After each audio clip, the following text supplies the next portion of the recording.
কোরআনের এই আয়াতটি যদি 7 বার পড়তে পারেন, যে কেউ আপনার কথা শুনতে বাধ্য হবে ইনশাআল্লাহ। যে কেউ এই আয়াতটি 7 বার পড়বেন, পড়ার সময় যাকে বাধ্য করতে চান তার কথা স্মরণ করবেন ইনশাআল্লাহ। যে কেউ যাকে বাধ্য করতে চান সেই আপনার অনুগত হবে, বাধ্য হবে ইনশাআল্লাহুল আজিজ।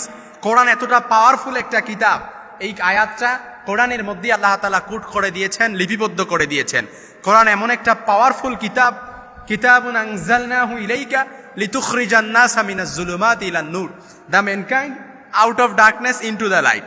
অর্থাৎ কোরআন হচ্ছে যারা অন্ধকারাচ্ছন্ন তাদেরকে আলোর পথ দেখায়, যারা বাম ব্লকের লোক তাদেরকে ডান ব্লকে নিয়ে আসে, যারা বামপন্থী তাদেরকে ডানপন্থী বানানোর জন্য আল্লাহ তাআলা কোরআন নাজিল করেছেন। এই কোরআনের মধ্যে আল্লাহ তাআলা কোনো কিছু বাদ রেখে দেয় নাই। মা ফাররাতনা ফিল কিতাবি মিন শাই, আমি তো এই কিতাবের মধ্যে কোনো কিছু বাদ রেখে দেই নাই। আপনি এই কোরআনে পাবেন। আপনি যদি রাষ্ট্রীয় জীবন ব্যবস্থার কথা বলেন, কোরআনে পেয়ে যাবেন। অর্থাৎ রান্নাঘর শুরু করে মেম্বার অব দ্য পার্লামেন্ট কিভাবে চালাতে হয়, সব কিছুর কিভাবে ইনস্ট্রাকচার দিতে হয়, সব কিছু আল্লাহ তাআলা কোরআনে লিপিবদ্ধ করে দিয়েছেন। সুবহানাল্লাহ বিহামদি। এই জন্য যে কেউ কাউকে যদি বাধ্য করতে চান এই আয়াতটি 7 বার পড়বেন ইনশাআল্লাহুল আজিজ, আপনার অনুগত হয়ে যাবে, আপনার বাধ্য হয়ে যাবে। তবে কথা হচ্ছে এটা অবশ্যই হারাম কাজে লাগানো যাবে না। আপনি একটা গার্লফ্রেন্ড ভালো লাগছে, আপনি যদি এখন তাকে বাধ্য করতে যান আর এই কোরআনের আয়াতটি প্রয়োগ করেন, তো বিষয়টা তো উল্টো হয়ে যাবে। আপনি একজন ছেলেকে ভাল লাগছে, এখন কোনো মেয়ে যদি আয়াতটা খাটাতে যায়, আয়াতটা পড়তে যায়, তাহলে বিষয়টা তো উল্টো হয়ে যাবে। কোনো সন্তান যদি, কোনো পিতামাতা যদি তার সন্তানকে অনুগত্য করতে চায়, কোনো স্ত্রী যদি তার স্বামীকে বাধ্য করতে যায়, কোনো স্বামী যদি তার স্ত্রীকে বাধ্য করতে যায়, কোনো মেয়ে যদি তার মাকে বাধ্য করতে যায়, অর্থাৎ তার আনুগত্য করতে চায়, অনুগত বলতে অর্থাৎ তাকে ভালোবাসবে, মহব্বত করবে। আপনি বিষয় অনেক, আমাদের কাছে এরকম অনেক কেস আছে যে কেসগুলো আমরা নিজে হ্যান্ডেল করি। এরকম অনেক কেস দেখা যায় যে স্ত্রীকে স্বামী ভরণ পোষণ দিচ্ছে না, কিংবা স্বামী পরকে আসক্ত হয়ে যায়, স্ত্রীর কথা শুনছে না। এরকম যত কেসই থাকুক না কেন, যে কাউকেই বাধ্য করতে চান ইনশাআল্লাহুল আজিজ এই আয়াতটি 7 বার পড়বেন। পড়ার সময় যাকে বাধ্য করতে চান তার কথা স্মরণ করবেন। আল্লাহ তাআলা কোরআন আল কারীমে এই আয়াতটি লিপিবদ্ধ করে দিতে চান, তবে শর্ত আছে। 3টি ক্রাইটেরিয়া পূরণ করতে হবে আপনাকে। এর প্রথম নাম্বার ক্রাইটেরিয়া হচ্ছে আপনাকে 5 ওয়াক্ত সালাত আদায় করতে হবে।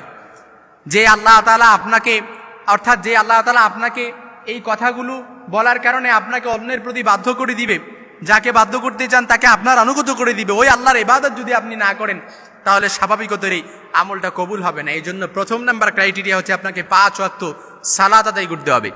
দৈনিক আল্লাহ তাআলার ফরজ ইবাদতগুলো আপনাকে অবশ্যই যথাযথভাবে পালন করতে হবে।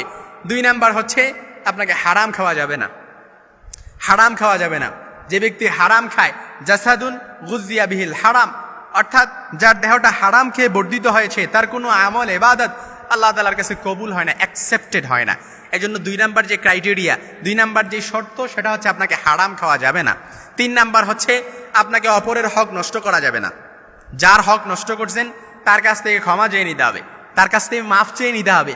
অপরের হক নষ্ট করে যত ইবাদতই আপনি করেন না কেন, আল্লাহ তাআলার কাছে হয়তো ইবাদতগুলো কবুল হবে, কিন্তু কাল কিয়ামতের ময়দানে, in the day of judgement, in the day of resurrection, কিয়ামতের ময়দানে এই আমলগুলো, অর্থাৎ আপনি অপরের হক নষ্ট করার কারণে আপনি তো আসামির কাঠগড়ায় জবাবদিহি করতে হবে।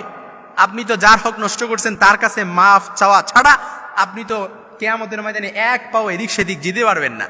এজন্য 2য় নাম্বার শর্তই হচ্ছে আপনাকে অবশ্যই কি করতে হবে, অপরের হক নষ্ট করা থেকে বিরত থাকতে হবে। এজন্য যাকে বাধ্য করতে যান এই আয়াতটি পড়বেন, আল্লাহ তাআলা কোরআনে লিপিবদ্ধ করে দিয়েছেন। আমি যদি আয়াতটি বলি আপনারা হয়তো অনেকেই পারবেন, মুখস্থ করে নেবেন ইনশাআল্লাহুল আজিজ। আমি বলে দিচ্ছি, আমার সাথে একবার ঠুট মিলান। যারা মিডিয়া কর্মী ভাইয়েরা আছেন ওনারাও আয়াতটা ইনশাআল্লাহ লিপিবদ্ধ করে দিবেন। আয়াতটি হচ্ছে ইন্নাল্লাহা ইয়াসমাউ মান ইয়াশা।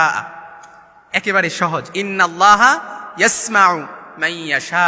এই আয়াতটি ইয়াকিন আর ইখলাসের সাথে 7 বার পড়বেন, প্রত্যহ নিয়তে আমল করবেন ইনশাআল্লাহুল আজিজ। আমি বলে দিচ্ছি, আমলটি করার সাথে সাথে আপনি যাকে বাধ্য করতে চান তার কথা স্মরণ করবেন, এবং আয়াতটি করার পর ইনশাআল্লাহ মুনাজাতেও তার জন্য দোয়া করবেন। আল্লাহ আপনি তাকে আমার অনুগত করে দেন, আল্লাহ তার প্রতি আমার মহব্বত বাড়ায় দেন, আল্লাহ আমার প্রতি তার মহব্বত বাড়ায় দেন, আল্লাহ সে কথা শোনে না, আল্লাহ তাকে ইসলামের পথে কবুল করেন। এরকম যত হালাল দোয়াগুলো আছে, এই সব হালাল দোয়াগুলো যদি আপনি আল্লাহর কাছে রিপ্রেজেন্ট করতে পারেন, ইনশাআল্লাহ আজিজ আল্লাহ তাআলা আপনার দোয়াটা কবুল করে নেবে এবং আপনার মনের কথাগুলো আল্লাহ তাআলা ব্যক্ত করবে।